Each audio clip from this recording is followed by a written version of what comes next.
Hello viewers, in this tutorial I will show how to solve cap to go back to call in progress problem.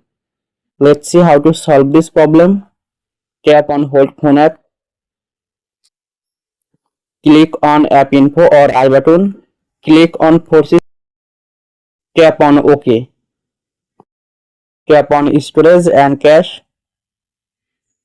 tap on clear storage, tap on delete, click on permissions,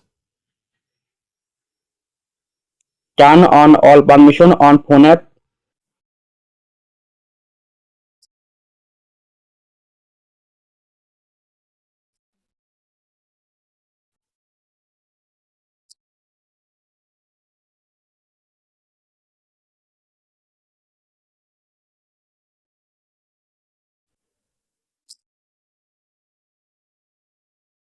Hopefully in this way problem will be solved.